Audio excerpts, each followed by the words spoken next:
Here at the Climate Dispatch, we spend a lot of time digging into California's environmental problems. So when we hear about a show that finds unexpected answers, not just here in California, but around the world, our ears perk up. A Fighting Chance is hosted by Emmy-winning filmmaker Charles Loy, and it does something we love. It finds the people who are winning. Advocates like Bill McKibben helping renewables win on affordability, oil workers building a way out of fossil fuels, evangelicals taking on big oil, scientists reimagining trees and forests, and what humans can do to help them. Well, help us. Every episode digs into what it actually takes to win. So check out A Fighting Chance on YouTube, Apple, Spotify, or wherever you get your podcasts. It might just help you figure out your role in this fight.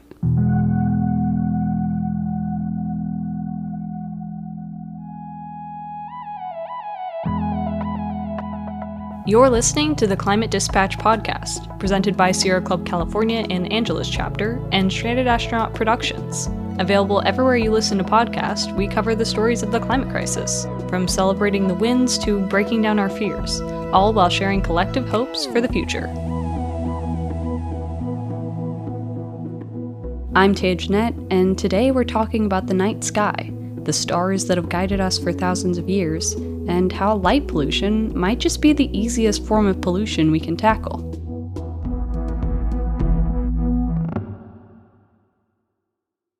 I grew up in San Jose, California, just south of San Francisco. And something special about this town was our streetlights. Back in 1980, the city of San Jose had to convert all of their streetlights, and in that process, they ended up working with the Lick Observatory to choose light bulbs that would cause the least amount of light pollution and keep the skies viewable by astronomers. The Lick Observatory, run by the University of California, has been around since 1876, the first new moon of Jupiter since Galileo was discovered there in 1892, so it has a pretty big historical significance for the town. Now, I didn't realize this as a kid, but our streetlights were orange and dim while still lighting enough of the path at night. In my head, this was just a nostalgia filter. That is, until we started this episode on dark skies and light pollution. Living in Los Angeles today, I'm lucky to see a few stars at night, but I started to think back to the times I spent lying on the grass just looking up into the sky, identifying constellations, usually incorrectly, or on special nights seeing the Milky Way, and just feeling this huge swell of emotions and connection, and being part of something bigger. So, in working on this episode, I started looking into the cooperation between my hometown and the Lick Observatory, only to find that all the streetlights in my old city are now LEDs. Stars are less visible today than they were when I was growing up there, and astronomers are pretty pissed about it. But this isn't just my hometown. People everywhere are losing access to the stars. 80% of North Americans cannot see the Milky Way from their home. That's ironic to me because the Milky Way is our home. That's like Main Street. That's downtown and you can't see it. Don Jolley, a middle school teacher, leads community stargazing events in Point Reyes Station, a tiny town in Northern California. They're currently trying to secure formal recognition of West Marin County as a dark sky community, recognized by the International Dark Sky Association. But Don didn't grow up seeing the stars at night in Point Reyes Station. He grew up in the suburban sprawl of Southern California, where he watched as his neighborhood orchard was bulldozed to make way for the Pomona Freeway. And as the city started to change around him rapidly, he looked to the trips he took with his family, to places where he could see the stars clearly. We were on the road every available 3-day weekend, 4-day weekend, every summer. We were on the road somewhere in the Eastern Sierra, somewhere in the Great Basin, somewhere in the national parks. And out there, I developed a reverence for open space. I knew there was another side to this coin, that this suburban experience that I was having, starting as a little kid, it broke my heart. I knew that there was something else. There was another reality. What drew Don to the tiny beachside community of Point Reyes Station was something he calls his one too many lights story. I was on Kearny Mesa Boulevard in San Diego County, 85 degrees, sitting at about the 8th stoplight in the last 10 minutes, and I finally said, I've had enough, I can't do this anymore. And I dropped out of college and moved to Northern California, to Point Reyes Station, literally because nobody knew where it was. You're moving to where? Yeah, perfect. I realized that when it came time for me to raise a family, I wanted my kids to have a different experience. I didn't want them to be outside having to pine away for the next vacation in order to see some wildland, in order to see the world as it exists without the human footprint, without that huge transgression. So Don moved from urbanized Southern California to Point Reyes Station, a place not many had heard of, with a mission of giving himself and his kids access to the great expanse above us. But he found out that he wasn't alone in his appreciation of the night sky.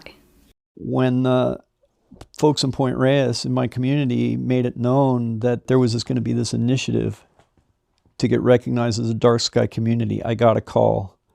And the call came to me as a sort of, yeah, Don, we're interested if you'd be interested in this movement. We think there's just maybe too many lights here.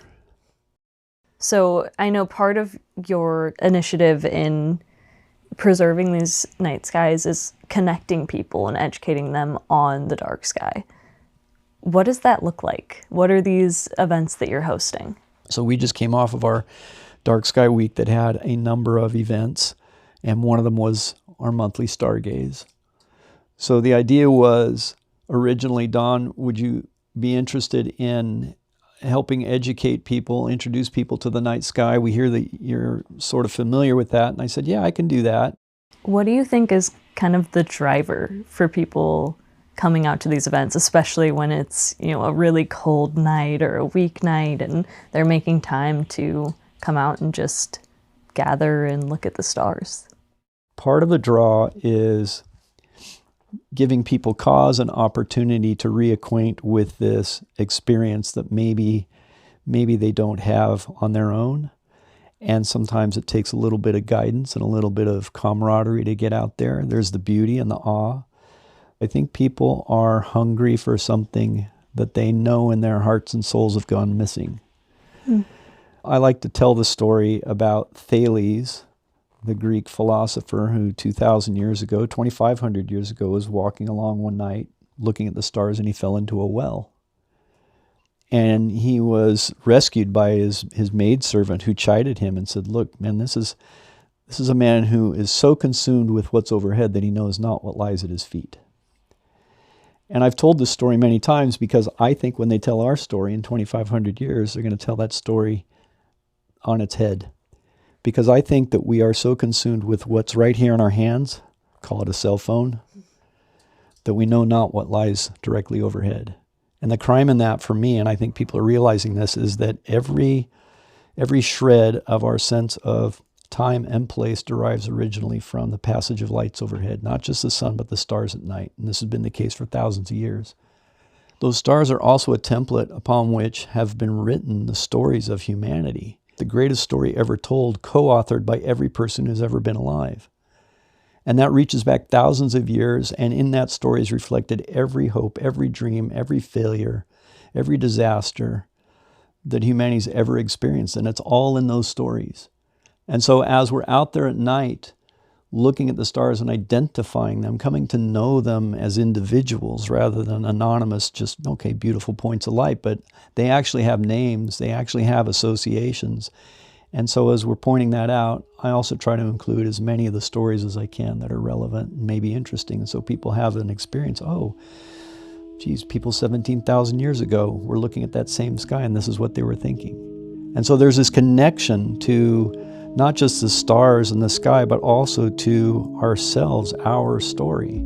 Everybody could tell time by the stars. Everybody knew what stars were up. This was season, it was clock, it was calendar, it was compass. I mean, everybody looked at the sky. If we are ill-acquainted with the passage of things that go overhead every single night of our life, every single night, visible from any place on the planet, then what hope do we have of understanding the more subtle and invisible workings going on over there in the woods under the leaf mold.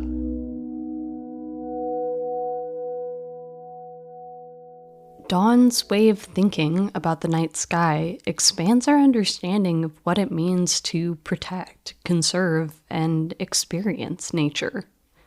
Don says he has regulars that come out to his events and are starting to learn the constellations and actually anticipate them, starting to note things like, "Hey, isn't the dolphin about ready to come up over there in the east? Oh, my favorite's coming up. Be sure to go in April because that's when the 3 leaps of the gazelle are right overhead. We can see them really well." Bingo, score, job done. Through regular practice of going out, I like to call it the dark sky support group. I've got some regulars who come out and they, having gone through the cycle now a year, 2 years, 3 years, you can see that they're starting to acquaint themselves with their world differently. And as I said, historically, all of our sense of time and place came from the lights overhead. It's part of the global commons and nobody owns it. And so I think that that's part of maybe what draws people as well, is they're connecting to something that, yeah, you know what? Does my experience of nature end at the horizon? Does my experience of nature end at sunset? So when we talk about preserving this experience and preserving the night sky and dark skies, preserving, a piece of woods is a little bit more, I guess, clear cut. With the Muir Woods, we don't allow bulldozers to go over and make it into a highway. But with the night sky, what does preserving it actually mean? Preserving it means, first of all, recognizing a certain quality that you want to maintain, if not achieve. It's not about not having lights, but it's about putting light where it belongs and making sure that the light that you're using is doing the job and not spilling over to create pollution, not create trespass into your neighbor's windows, shielding street lights, turning off lights at night, putting motion sensors on, being conscious about the type and the quality of lighting. And so, yeah, I guess there is an underbelly side to this that is about development. Once unbridled development or uninformed development occurs, there's no going back. When Don says there's no going back, it resonates with this deep sense of loss. Loss of star visibility and connection to nature, but on a more tangible sense, loss of the protections that do or should exist to preserve these remaining spaces. If we're fighting a losing battle, how do we fight back? Well, I would say because once we go down a road that moves away from these protections, there's no going back. And so it's really important to protect what we have. Mary Lunetta, the Sierra Club National Conservation Campaign strategist for California, is also concerned about losing what we have. She's currently working to conserve some of the last roadless and protected forest. These lands represent some of the last intact ecosystems that we have where natural systems can't function. If there's fragmentation, if there's noise, industrial pressure, industrial presence will be devastating. They protect our clean drinking water. They provide habitat for wildlife. They store carbon in the trees that help stabilize our climate. If those are gone, my gosh, we need more forests, not less. And they reduce really serious long-term risks like wildfire and erosion. Beyond their utility, the quiet and the solitude and the sense of connection, you can't help but be in a national forest and understand that you're in such a special place that we need, and they need us to protect them. There are many reasons why we can be worried about our forest protection, from the current administration defunding forest services to a general understanding that conservation is not a top priority for the federal level today. But then there's the Roadless Rule. A federal policy, and it was adopted a while back, 2001.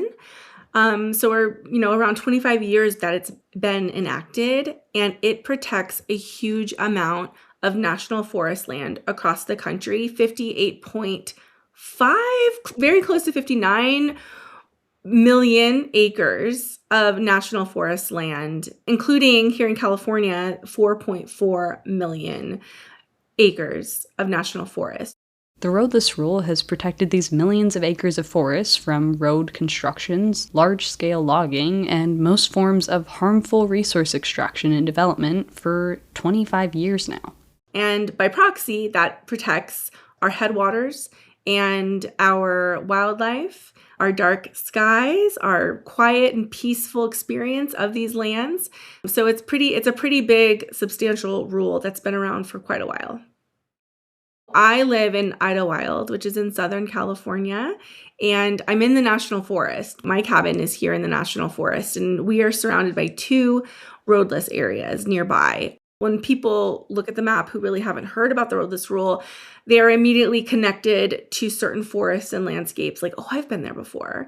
I know this place. But today, the Roadless Rule is under threat of repeal. Right now, there's a very coordinated effort to rescind the Roadless Rule nationwide. So this is happening at the federal level. And that would remove the protections, like I mentioned, for nearly 60 million acres of national forest across the country.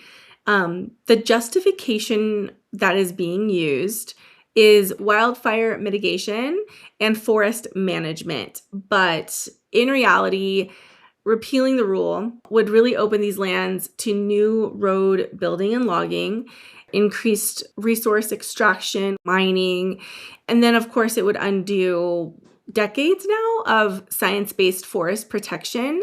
But it would also increase wildfire risk because we have studies that show that when you increase road building in forested areas, then that increases the risk of wildfire because of ignition access, like sparks.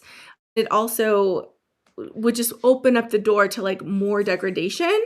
And once we are on that path, especially when we're talking about our last most pristine forests in our country, it's really hard, if not impossible, to get it back. What motivates us to protect the forest isn't just our deep love for these lands, which is also very important, but also science and data and information. If the rule was rescinded, then there would be permanent fragmentation of these forests. It would be a degradation of our watersheds, our drinking water sources, loss of wildlife, loss of the biodiversity that we see up there. And we've almost not taken them for granted, but we haven't really heard about the Roadless Rule because it's been enshrined, and protected for so long now, over, 2 decades, that this threat coming up is kind of waking people up to just how good we've had it with being able to keep these lands protected for as long as we have and being able to enjoy them as very protected, quiet places. The Roadless Rule is a very important guardrail to other threats. If we were to see these guardrails gone, then there would be a land grab. I live in the National Forest, like I said, and all of a sudden, it'd be devastating if we were seeing our forest cut down or starting to have logging or mining happening. It could potentially decimate local communities. Kind of makes me think of very early the Lorax as a character of environmentalism. I speak for the trees, but it's also for everyone who relies on them, and all of the domino effect of if you stop protecting an area and start giving into resource extraction and industries that are harmful, everything that can happen from that moment on. And I think that's something that to me was really beautiful about the initial Roadless Rule passing, was that it came from a pretty large public engagement movement, and it has rallied a lot of support over time. So in taking that drive and that personal, need to protect these areas, what is Sierra Club doing to mobilize people right now to campaign to keep the Roadless Rule? I love that you brought up the Lorax. Also, Fern Gully comes to mind. Fern Gully radicalized me. I can't imagine why anyone who has seen Fern Gully or read the Lorax aren't doing everything we can to protect our forests. Hello. The Roadless Rule was created through one of the absolute largest public engagement efforts in U.S. history. At the time, so we're talking 2001, this is like before major use of the internet, there was more than 400 public hearings and millions of comments that came from them, from people all across the country. And so it really sent a very strong message that these forests are to be protected because that's what the people want. Today, we're really trying to meet that moment again. We're expecting the comment period to launch any day now. We don't know when. They're not very clear or transparent. Big surprise. We're working with so many amazing partners and friends of ours, experts in various fields of water hydrology, wildfire mitigation, business leaders, tribal nations. So many diverse people are coming together for this time around. If they're not going to give the public a voice, then we will. So the goal is really simple, just to make it clear that people are overwhelmingly supportive of protecting these lands and that they're willing to show up and speak out and defend them. We're also reframing forests as essential infrastructure. You know, they're not just beautiful, they are beautiful, but they're essential for our clean water and for our climate stability and for biodiversity and also community resilience. The lands are far more valuable intact than extracted. When you look up in the night sky and look at the stars, you're experiencing something that humans have experienced for so many generations before you, have built stories around, have built entire cultures around, told geography and time from just looking up into the night sky. It feels like being part of something greater and bigger. Every night I get to look at the stars up above, and we see a lot more stars than our friends and family in San Diego or LA do. It's unreal how many stars you can see, and that sense of how big everything is and how small we are. But even with how small we are, our actions are so critical. It definitely reminds me about how important it is to do what we can in the fleeting moments that we're here. What we do today is going to set in motion a future for the next generation. And I'm a mom to 2 kids, and we go camping and hiking all the time. We love to look up at the sky. It's what we do around the campfire every night, what humans have been doing forever. And it definitely reminds you about how precious this planet is, really, in the whole grand scheme of things.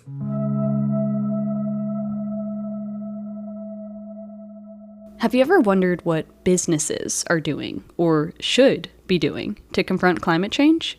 The award-winning podcast Climate Rising from Harvard Business School is tackling these questions and more, with over 1 million downloads today.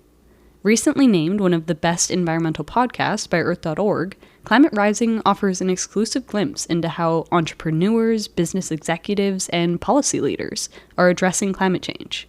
Each episode explores cutting-edge strategies from climate storytelling and marketing to decarbonization and beyond. If you need a place to start, dive in with their 4-part miniseries about regenerative agriculture and why it's increasingly central to conversations around climate resilience, farm economics, and food system risk.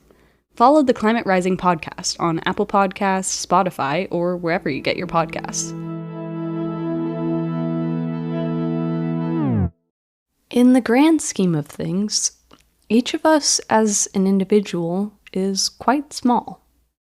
I, at least, tend to feel this way when I'm looking out into the tree line in a dense forest, or looking into the stars on a particularly dark night. But what we don't always realize is that wherever we are, we're part of an intricate web. I saw a sign in the Muir Woods Forest, not too far from Point Reyes Station, that read, "This forest is part of an ancient and beautiful cycle.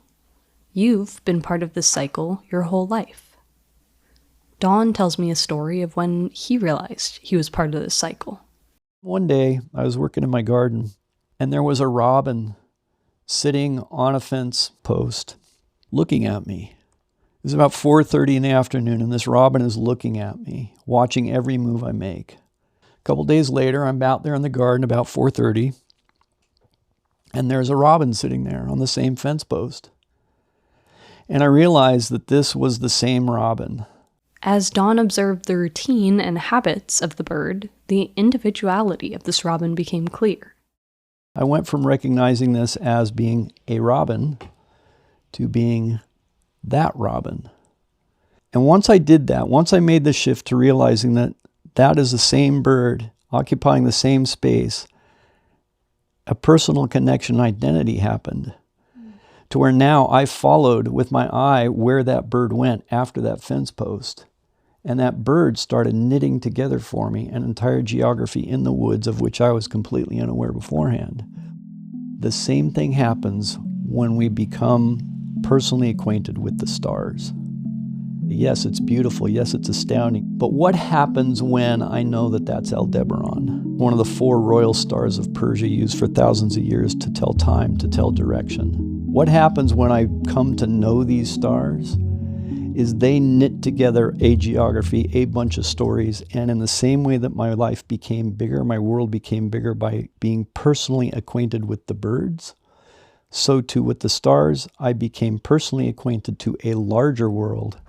My world got bigger. Those stars, instead of being completely remote and inaccessible and who knows what they are, they became part of my tangible world. There's more at stake in losing access to dark skies than just our appreciation of the stars. Humans are part of a larger ecosystem, and other species rely on the dark. It's having an effect on every person on the planet and countless species that actually not only count on darkness, but actually navigate by the stars. There's evidence that whales navigate by stars. Wow. Makes me wonder about the stories that whales tell. I said a while ago about the human story, the greatest story ever told, and then I thought, well, there's an enormous amount of hubris there because I have no idea what stories the whales are telling. How does an adult whale communicate to a younger whale how to navigate by the stars? There's a story there.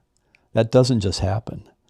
And then multiply that by all the moths and the birds and untold insects that count on the darkness. Don brings up a good question. What stories are being told between species? And how are they experiencing a world out of our perception? A lot of us, we go home at the end of the night and we stay in our houses and we don't get to experience the outdoors at nighttime. And we don't really realize, I think, the incredible biodiversity that's, using these natural spaces at night when we're not active. Joey Curti, postdoctoral researcher at the UCLA La Kretz Center for California Conservation Science, has studied the impact of the built environment, including light and noise pollution, on animals. We tend to develop cities in really beautiful natural areas across the planet, and these tend to also be areas that are really important habitats for a variety of different animals. We're really not thinking about how these different spectra are interacting with the animals and how they perceive them. So, imagine you're taking off from LAX at night and, you're going off the runway up into the air and you look out across the landscape and it's hard to imagine any place across urbanized LA that there isn't light pollution in some capacity. Most recently, Joey turned his attention to bats. Why bats? Why are you drawn to these little nocturnal creatures, and what's so intriguing and important about them to you?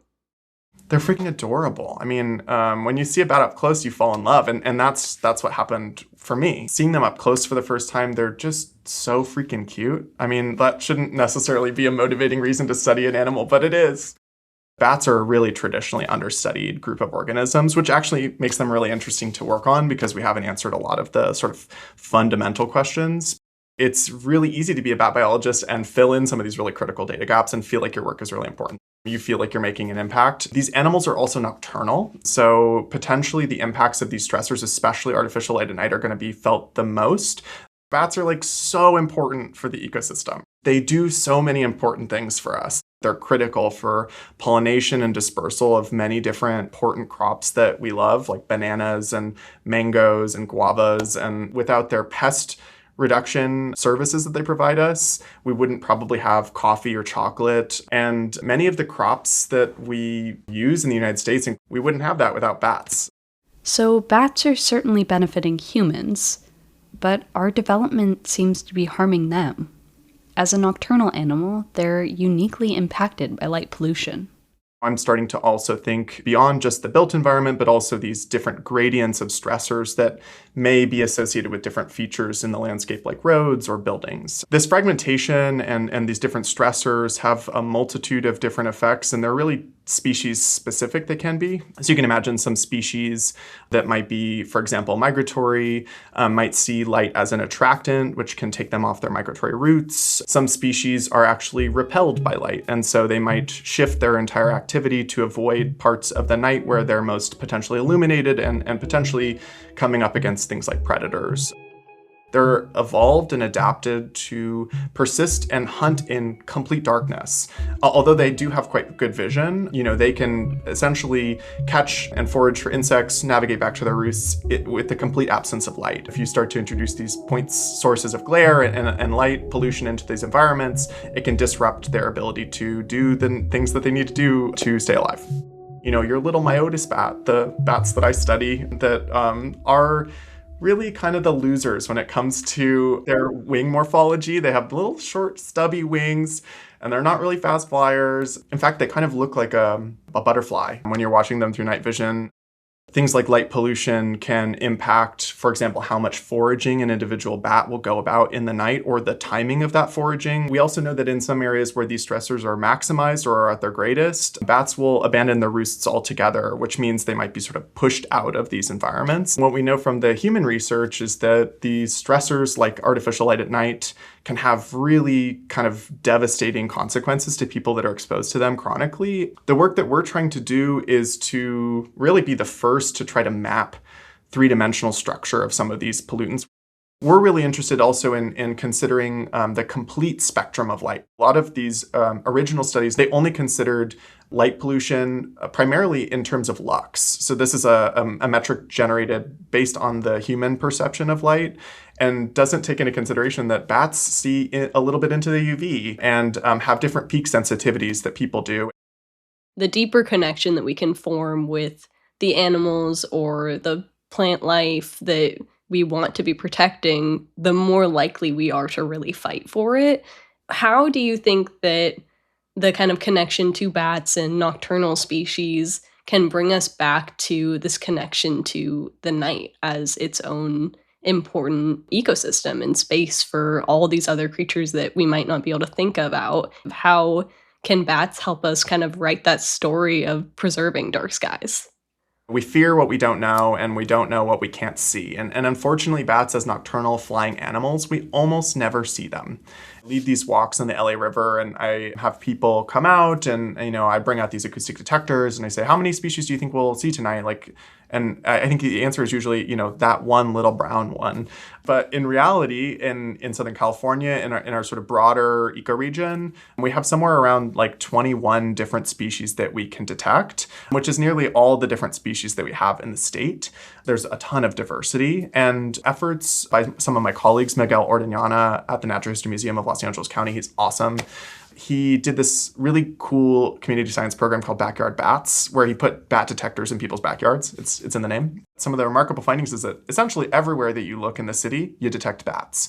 If you throw out a bat detector, you're going to see at least some bats. Your listeners can, buy themselves. I'm not sponsored by Wildlife Acoustics, I swear. They should sponsor me, but they can get their own bat detector and they can go out into their neighborhood, and I guarantee you that they'll see some bats foraging for insects in their neighborhoods. And what they can do is they can take that data and upload it to iNaturalist or to these bigger sort of continent-wide efforts to monitor bats and contribute to that incredible science. So there are bats everywhere in LA. It's about connecting with the unknown to us, from bats to the stars. But outside of getting to know our bat neighbors a bit better, Joey says we actually have a lot more power in the light pollution issue than we might think.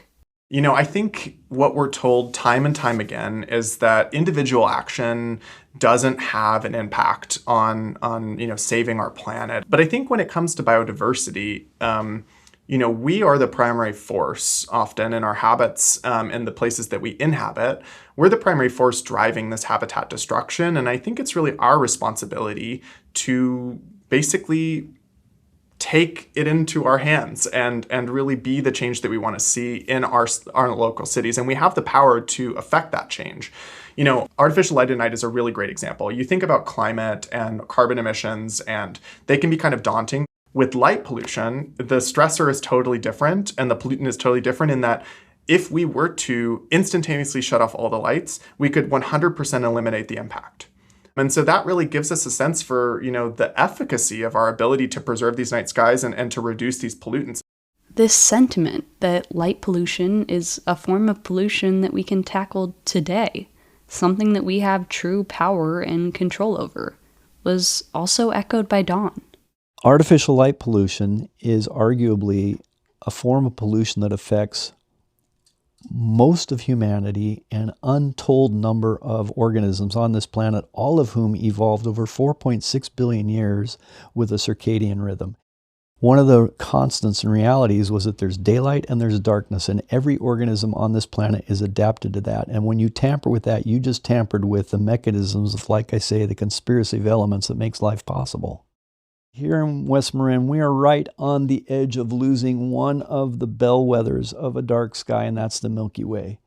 By the time a person born today turns 18 years old, 50% of the stars that were visible at the time of their birth will not be visible when they turn 18.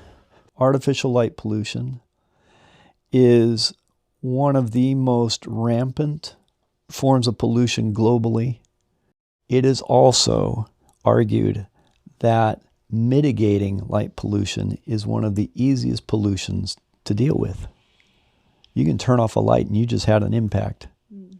As opposed to any other form of pollution that we deal with, water pollution, microplastics, whatnot, we can contribute to those in ways that are demonstrative and meaningful, but the effect is not immediate. And so you could have a huge effect on global diversity just by turning off that light switch. Our conservation and appreciation of nature doesn't have to end at sunset. Don says we all have access to the sky, whether you live somewhere with a vast amount of stars like Joshua Tree, or just a few like Los Angeles. Don calls on us to acquaint ourselves with them. Sometimes I'll be sitting in a room at somebody's house. It'll be dark outside. I'll see one star. And I play a game with myself. Do I know which one that is? Because I have no other context. What time is it? What direction am I looking? Yeah, that's got to be that one. And so what I get personally, aside from whatever anybody else might get, what I get personally is just a sense of place, a sense of awareness, a sense of calm. It's familiar. It's not frightening to me. That's home. We came from there. Every atom in your body came from out there. The water on this planet came from out there on the backs of comets. By being familiar with that, I get grounded. I get grounded by looking up. Go outside, take a minute, just look up there and do it again and again and again and look for pattern. Look for things that, it's the same thing but slightly different, and start knitting together a sense of personal relationship with the sky. First is to become aware of this thing. And part of that awareness is also maybe kindling a little bit of urgency, because we have agency in dealing with this now. This is one where we can all have an impact. As a middle school teacher, it's only fitting that Don would leave us all with some homework. Take a walk outside and look up into the night sky. Try to find a star. And then do it again and again until you start to know that star as not a star, but that star. Appreciate that for thousands of years, humans have been looking up into those stars, navigating by them, telling time by them, and telling stories about them. I think we can all find something a bit grounding in that. And then maybe consider whether you need that one light on. And if you don't, turn it off. And maybe if enough of us turn off one light we don't need, well, then maybe there won't be one too many lights. Playing us into the darkness is I Like the Lights Off by Todd Conjolier. Now I don't know just how it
Hi, it's Megan from the Sierra Club Angeles chapter. If this episode moved you, I'm here to invite you to turn that energy into action. Support our environmental and social justice work today with a donation at sierraclub.org/California. Every win for climate and justice starts with a community. Join ours at sierraclub.org/California.